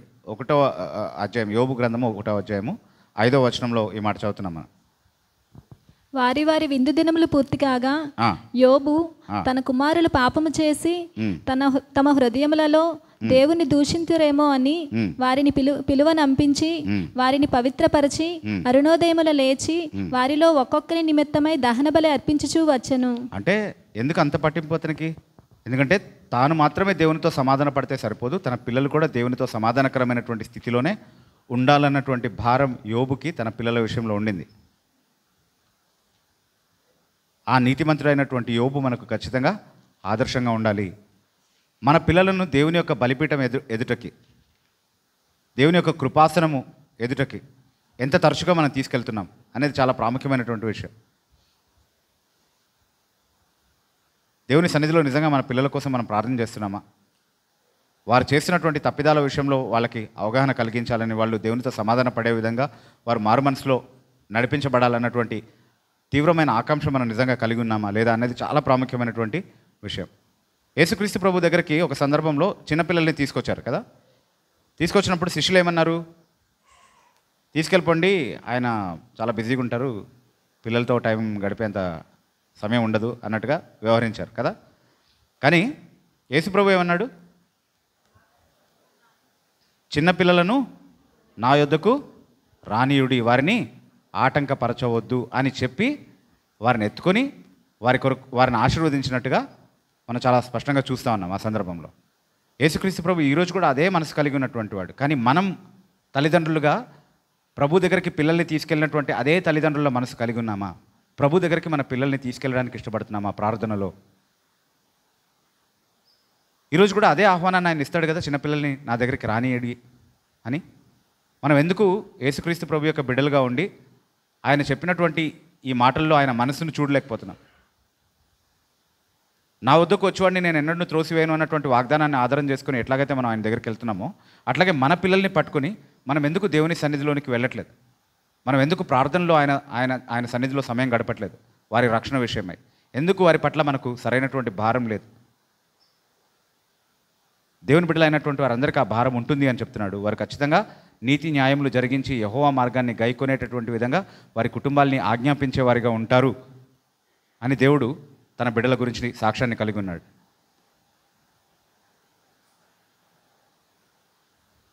సో అలా మనం ఉన్నామా లేదా అనేది చాలా ప్రాముఖ్యమైనటువంటి విషయం. సో చాలా విషయాలు మన పిల్లలకి నేర్పించే దాని గురించి, అలాగే వారిని పెంచే విషయాల గురించి ఇంకా చాలా విషయాలు వాక్యం మాట్లాడుతుంది. కానీ అన్నిటికంటే అతి ప్రాముఖ్యమైనటువంటి ఒక విషయాన్ని మాత్రమే నేను మీతో పంచుకొని ముగించాలనుకున్నాను. అదేంటి అని అంటే, చిన్నపిల్లల్ని చిన్నప్పటి నుండే వాళ్ళు నడిచే త్రోవలో మనం నడిచే విధంగా వారికి సహాయపడే తల్లిదండ్రులుగా ఉండాలి. వారు నడవవలసిన మార్గం వాళ్ళకు బోధించాలి అన్నది. ఆ నడవవలసిన మార్గం ఏంటి అని అంటే అది వాక్యానుసారమైనటువంటి మార్గం. అందులో వారిని నడిపించాలంటే ముందు మనం ఆ మార్గాన్ని గైకొనిన వారిగా ఉండాలి. మన హృదయంలో ఆ మార్గానికి సమర్పణ కనబడాలి. తర్వాత ప్రతిదినము మన పిల్లలకి వాటిని మనం నేర్పించాలి. ఎలా నేర్పించాలి అంటే ఆదర్శంతో నేర్పించాలని చూసాము, క్రమశిక్షణ పరిచి నేర్పించాలని చూసాము, ప్రేమతో నేర్పించాలని చూసాము. అట్లాగే వారిని తప్పు మార్గంలో వాళ్ళు ఉన్నప్పుడు అడ్డగించడం ద్వారా వారికి ఈ మార్గాన్ని నేర్పించాలని చూసాము. ప్రార్థనలో వారిని దేవుని సన్నిధిలో నడిపించడం ద్వారా, దేవుని సన్నిధిలో భారంతో వారి కొరకు మనం ప్రార్థన చేయడం ద్వారా వారి పట్ల మనం ఈ బాధ్యతను నిర్వర్తించాలని చూసాము. అలా చేయడం ద్వారా నిత్య జీవం వారికి రావడానికి దేవుడు మనకు చూపించినటువంటి మార్గాలన్నింటినీ మనం సద్వినియోగం చేసిన వాళ్ళం అవుతాం. గ్యారంటీ ఇవ్వగలుగుతామా? ఇవన్నీ చేసిన తర్వాత ఖచ్చితంగా వాళ్ళు రక్షణలోనికే వస్తారని గ్యారంటీ ఇవ్వగలుగుతామా అంటే అలా లేదు. ఒకే కుటుంబంలో పెరిగినటువంటి యాకోబు, ఏసావు ఇద్దరిని చూస్తున్నాం. వాళ్ళిద్దరు కవల పిల్లలు కదా, సహోదరులు మాత్రమే కాదు, కవల పిల్లలు. కానీ నేను యాకోబును ప్రేమించి తిని ఏసావును ద్వేషించి తిని అని దేవుడు అంటున్నాడు. ఒకే వాతావరణంలో పెరిగారు, ఒకే తల్లిదండ్రుల అధికారం కింద వాళ్ళు పెరిగారు, ఒకే ఆదర్శాన్ని చూశారు, ఒకే బోధ విన్నారు, అన్నీ ఒకేలాగే ఉన్నాయి. కానీ వారి ప్రవర్తనలు వారి స్వభావాన్ని బట్టి వేరువేరుగా ఉన్నాయి. దేవుడు తన సార్వభౌమ కృపలో తనకిష్టమైన విధంగా ఒకరితో ఒక విధంగా, ఇంకొకరితో ఇంకొక విధంగా వ్యవహరించినట్టుగా మనం చూస్తున్నాం. దాని విషయంలో మనకు నియంత్రణ లేదు. కానీ మనకు ఏ విషయంలో నియంత్రణ దేవుడు ఇచ్చాడో, ఎంతవరకు మనం చేయాలని బాధ్యతగా మన చేతిలో ఉంచాడో అంతవరకు మనం నమ్మకంగా చేస్తున్నాం. ఆ తర్వాత దేవునిపైన ఆధారపడవచ్చు మనం, ఆయన చిత్తం. ఇంకా రెహోబాము సొలొమోను కుమారుడు కాబట్టి అతను కూడా జ్ఞానవంతుడిగా ఉంటాడు, చక్కగా ఉంటాడు, దేవునికి విధేయుడిగా ఉంటాడు అని అనుకోవాలా అంటే లేదు, తిరుగుబాటు చేశాడు కదా. రాజుల గ్రంథం మనం చదువుతూ ఉంటే చాలా దుర్మార్గులైనటువంటి రాజులకి దేవుని భయం కలిగినటువంటి మంచి పిల్లలు ఉన్నట్టు, చాలా మంచి రాజులకి, ఆదర్శప్రాయంగా పరిపాలించినటువంటి రాజులకి దుర్మార్గులైనటువంటి కుమారులు కలగడం అనేది పదే పదే చూస్తున్నాం మనం చరిత్రలో కదా, రాజుల గ్రంథం చదివినప్పుడు. దాన్ని బట్టి మనకి ఏమర్థం అవుతుంది? తల్లిదండ్రులు ఎలా చేసినా చివరికి ఏమవ్వాలో అది అవుతుంది. కానీ నిజంగా దేవుడు ఎవరి విషయంలో అయితే రక్షణ ఉద్దేశించాడో వాళ్ళ విషయంలో మాత్రం తల్లిదండ్రులు బాధ్యతాయుతంగా చేసేటటువంటి ఆ పనులు రక్షణార్థంగా వారికి పరిణమిల్లుతాయి. కాబట్టి ప్రతి తల్లిదండ్రి అది చేయాలి. ఇప్పుడు ఏలీ కుమారుల విషయంలో దేవుడు ఏమంటున్నాడంటే 2వ అధ్యాయంలో, మొదటి సమూయేలు గ్రంథం 2వ అధ్యాయం 25వ వచనంలో చివరి భాగం మనం చదివితే, యెహోవా వారిని చంపదలచును కనుక వారు తమ తండ్రి మొరను ఆలకించరైరి అన్నటువంటి మాట చదువుతున్నాం. ఏదో కొంచెం చెప్పే ప్రయత్నం చేశాడు వాళ్ళ తండ్రి, కానీ యెహోవా వాళ్ళని చంపదలిచాడు కాబట్టి వాళ్ళ మాట వినలేదు. కానీ ఏలీ విషయంలో దేవుడు మోపుతున్నటువంటి నిందేంటి? వాళ్ళు శాపగ్రస్తులుగా చేస్తున్నప్పుడు నీ బాధ్యత ఏంటి? నువ్వు వాళ్ళకి చెప్పాలి, వాళ్ళని అడ్డగించాలి. అది నువ్వు చేయలేదు కాబట్టి నువ్వు కూడా బాధ్యుడివి ఆ విషయంలో అని చెప్తున్నాడు. దేవుడు చేయాల్సింది ఏదో చేస్తాడు. రక్షణ కార్యం ఒక వ్యక్తి జీవితంలో జరిగించాలనుకుంటే ఎలా అయినా చేస్తాడు, నీతో నిమిత్తం లేకుండా చేస్తాడు. కానీ నీ బాధ్యత వరకు నువ్వు సరిగ్గా చేసేవా లేదా అన్నంత విషయంలో మాత్రం దేవుడు ఖచ్చితంగా లెక్క అడుగుతాడు. కాబట్టి దేవుడు మన ముందు ఉంచినటువంటి ఈ బాధ్యతని మన పిల్లల పట్ల ప్రేమతో, భారంతో, దేవుని పైన ఆధారపడుతూ, ఆయన కృప పైన ఆధారపడుతూ చేయడానికి సమర్పించుకున్నటువంటి తల్లిదండ్రులుగా మనం ఉండే కృపను దేవుని నుండి వేడుకుందాం.